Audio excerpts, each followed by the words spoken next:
Warahmatullahi wabarakatuh. Kembali lagi dalam pertemuan yang berikutnya, yaitu terkait dengan materi metabolisme vitamin di masa kehamilan. Kenalkan, saya dengan Eryudia Mulyani yang akan memberikan penjelasan terkait pertemuan hari ini. Ya, sebagaimana kita ketahui bahwa pada wanita hamil di sini diperlukan lebih banyak vitamin ya. Karena apa? Kebutuhan vitamin kalau misalnya tidak terpenuhi, dia akan mengalami defisiensi vitamin dan ini akan berbahaya tidak hanya untuk ibunya namun pada janinnya gitu. Nah, jumlah vitamin pada kehamilan memang di sini cenderung menurun ya, karena darah mengalami hemofilusi di mana jumlah cairannya ini lebih banyak sehingga darah itu menjadi lebih encer. Dan penambahan vitamin mutlak untuk wanita hamil. Memang karenanya di sini perlu ada tambahan untuk mencegah terjadinya hemofilusi yang semakin berlebih. Nah, ada dua golongan vitamin di sini, vitamin larut lemak ya dan vitamin larut dalam air. Ini sebagai kita lihat sebagai contoh di sini ada ADEK ya, ADEK, kemudian vitamin larut airnya ada B1 tianin, B2 riboflavin, ya kemudian yang C-nya adalah asam askorbik ya. Kemudian vitamin A di sini yang salah satunya kita akan bahas kaitannya vitamin A atau vitamin yang larut dalam lemak ya, merupakan vitamin yang memang dia ada di dalam darah berkaitan dengan plasma dan serum. Nah, pada wanita hamil itu sekitar 10-20% ini dia lebih rendah dibanding dengan wanita yang tidak hamil. Nah, ini terjadi biasanya di awal-awal trimester atau di awal-awal kehamilan. Karenanya perlu ada pemberian suplementasi vitamin A ya untuk meningkatkan jumlah retinol binding protein ya RBP yang digunakan untuk pertumbuhan. Karena memang vitamin A ini fungsinya tidak sendiri gitu. Jadi vitamin A ini nanti akan bersama dengan zat gizi lainnya yang berkaitan dengan pertumbuhan. Misalnya apa? Misalnya ada zinc ya. Zinc ya itu ada kaitannya dengan fungsi daripada vitamin A. Jadi bersama-sama dengan zinc, kemudian bersama-sama dengan protein, ya, fungsinya untuk pertumbuhan janin. Oke, kemudian berapa sih kebutuhan kecukupan vitamin A? Ini pada wanita hamil itu sekitar 500 mikrogram ya, ditambah dengan 200 RE mikrogram per hari. Namun di sini bisa nanti dilihat jumlah yang ada di dalam AKG berdasarkan kategori usia. Jadi bisa dilihat berdasarkan kategori usia, penambahan jumlah vitaminnya berapa pada ibu hamil menurut trimester 1, trimester 2, dan trimester ketiga. Kemudian yang selanjutnya adalah vitamin D. Vitamin D di sini adalah sebuah vitamin yang larut lemak yang dibuat di dalam kulit ya, saat kulit ini terpapar oleh sinar matahari. Dan vitamin D ini mempunyai peran penting dalam metabolisme tulang, mineral, dan fungsi otot. Ya, kemudian pada ibu hamil ini status vitamin D ini berhubungan dengan kualitas atau outcome kehamilan. Jadi sudah banyak riset berkaitan antara outcome kehamilan dengan asupan vitamin D pada ibu hamil seperti itu. Karena apa? Vitamin D ini akan aktif apabila si ibu ini berjemur. Jadi harus terkena sinar ultraviolet atau sinar matahari, yaitu dia akan menjadi provitamin D.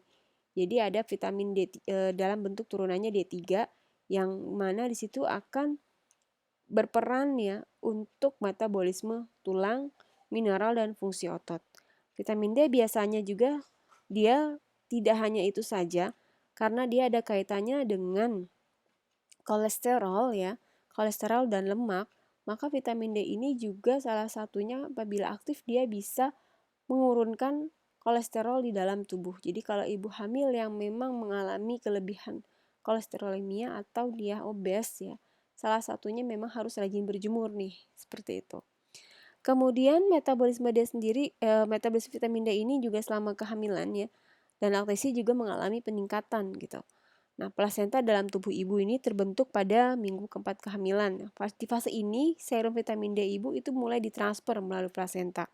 Dan konsentrasi serum vitamin D di plasenta ini dia berkorelasi dengan konsentrasi serum vitamin D pada ibu. Jadi sama ya. Kalau ada serum vitamin D jumlahnya sekian, pada ibu dia akan ditransfer melalui plasenta kepada janin. Seperti itu, dengan jumlah yang sama. Jadi ada hubungannya. Kalau ibunya sedikit, otomatis ya serum yang ditransfer juga sedikit. Nah, kebutuhan vitamin D ya pada wanita hamil itu usia 20-45 tahun itu sekitar 10 mikrogram per hari. Nah, secara keseluruhan kalau kita lihat di sini kehilangan massa tulang 2-5% yang terjadi selama kehamilan. Nah, peningkatan kebutuhan terhadap vitamin D dan kalsium ini juga sangat direkomendasikan kepada ibu hamil. Jadi, biasanya kalau dia hilang itu kan 2-5% ini sangat berbahaya gitu. Artinya di sini perlu penggantian vitamin D ya dan bersama dengan kalsium melalui suplementasi atau penambahan vitamin ya pada ibu hamil. Khususnya yang terjadi di trimester kedua karena di situ adalah fase di mana janin sudah mengalami pertumbuhan atau bukan pertumbuhan, pembentukan sel-sel tulang ya, pembentukan tulang. Jadi ada penguatan tulang ya di dalam rahim gitu. Seperti itu. Ya, selanjutnya adalah vitamin E. Vitamin E di sini merupakan nutrisi tanpa kalori yang penting dan dibutuhkan untuk metabolisme tubuh manusia. Nah, ini terdiri atas dua ya kelas substansi aktif biologis yaitu tocopherol dan tocotrienol yang dimana terpenting adalah sebenarnya bentuk dari turunannya itu alfa tocopherol. Nah, seperti vitamin larut lemak yang lain juga sama, vitamin E ini diabsorpsi di usus halus secara difusi dan absorpsinya bergantung pada lemak karena dia memang vitamin larut lemak ya. Dan ini beberapa riset juga ada keterkaitan dengan selenium. Nanti bisa dilihat apa sih kontribusinya gitu.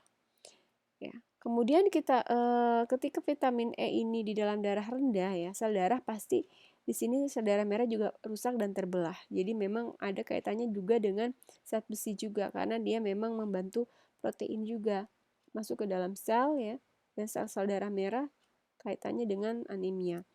Kemudian vitamin E ini berfungsi pada pertumbuhan sel dan jaringan serta integrasi sel darah merah. Nah, selama kehamilan ini dianjurkan mengonsumsi 2 mg per hari. Jadi sangat penting ya. Kemudian yang selanjutnya adalah vitamin larut lemak lainnya vitamin K. Dia merupakan suatu naftoquinone ya yang berperan dalam modifikasi dan aktivasi beberapa protein ya terhadap pembekuan darah. Jadi ini pada saat nanti ibu mulai memasuki tahapan proses preterm ya atau kelahiran, ini sangat dibutuhkan untuk proses pembekuan darah. Nah, vitamin K ini peran utamanya memang pengumpulan darah yang sangat penting saat melahirkan tadi ya. Dan juga ada 3 bentuk. Jadi ada vitamin K1 ya, phytomenadione ya, vitamin K2 menaquinone, kemudian ada vitamin K3 menadione. Nah, kebutuhannya berapa? Untuk usia wanita hamil 20-50 tahun itu sekitar 65 mikrogram per hari. Kemudian selanjutnya adalah vitamin B1 tianin ya. Tianin di sini tiamin di sini biasanya disebut dengan tiamina atau salah satu senyawa pertama dikenal sebagai sebuah vitamin yang berguna dalam metabolisme tubuh. Berperan dalam metabolisme yang menghasilkan energi, terutama metabolisme karbohidrat. Ya. Kemudian dia juga mendorong pertumbuhan, melindungi otot jantung dan mengoptimalkan fungsi kerja otak. Jadi memang ada kaitannya dengan saraf juga ya. Kemudian otot jantung ya, kemudian otak. Nah, di sini kadarnya berapa? Karena dia menurun pada wanita hamil, jadi perlu penambahan sekitar 1,0 mikrogram plus 0,2 ya per harinya. Kemudian vitamin B2 riboflavin atau vitamin B2 dengan sebutan di sini kita sebut dengan mikronutrien yang mudah diserap ya. Jadi memang vitamin B ini vitamin larut air yang sifatnya mudah diserap dan memiliki peranan kunci dalam menjaga kesehatan pada manusia. Berperan dalam pembentukan sel darah merah, antibodi ya, kemudian dalam metabolisme pelepasan energi dan karbohidrat. Dibebaskan dari ikatan protein sebagai FAD dan FMN di dalam lambung yang bersuasana asam. Nah, ini diabsorpsi di bagian atas usus halus ya, secara aktif oleh proses yang membutuhkan natrium untuk kemudian mengalami fosforilasi. Pemakaian vitamin B2 dia meningkat pada wanita hamil ya, konsentrasinya sebesar 3 mg per hari ya, dari wanita normal. Oh ya, tadi untuk yang vitamin B1 juga kebutuhannya bukan mikro tapi miligram ya, miligram per hari. Kemudian untuk vitamin C diperlukan oleh tubuh ya untuk membantu fungsi antioksidan tubuh dan menghalau radikal bebas. Karena pada kehamilan adalah di mana kondisi ibu atau kondisi wanita ini mengalami stres metabolik yang paling tinggi. Sehingga dia membutuhkan antioksidan yang cukup tinggi untuk menghalau radikal bebas tadi. Ya. Kemudian dia juga terdiri dari oksidasi, ekskresi, dan regenerasi. Dia juga diabsorpsi secara aktif di bagian usus halus, ya. Kemudian masuk ke peredaran darah dan masuk ke vena porta. Nah, ini dikonsumsi ibu hamil serta janinnya dia sangat baik. Nah, kalau vitamin C sendiri ini ya, dia fungsinya membantu penyerapan zat besi pada tubuh ibu maupun janin, kemudian sebagai nutrisi atau zat gizi bagi ibu hamil, kemudian dia juga menjaga kesegaran tubuh dan meningkatkan fungsi paru-paru. Jadi memang vitamin-vitamin ini dalam jumlahnya kecil ternyata memiliki fungsi yang besar dan sangat-sangat penting untuk kehamilan ya. Jadi selama kehamilan sangat dibutuhkan.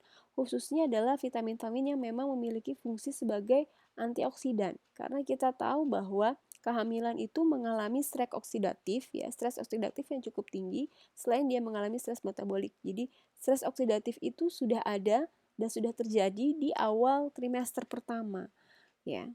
Dia sudah mengalami stres oksidatif bersamaan dengan stres metabolik yang terjadi karena tadi ketika dia ibu hamil ya terjadi perubahan hormonal, kemudian itu tubuh akan mulai beradaptasi atau mulai melakukan penyesuaian. Disitulah terjadi stres ya, stres metabolik yang dimana tubuh itu harus benar-benar membutuhkan waktu untuk beradaptasi gitu, seperti itu.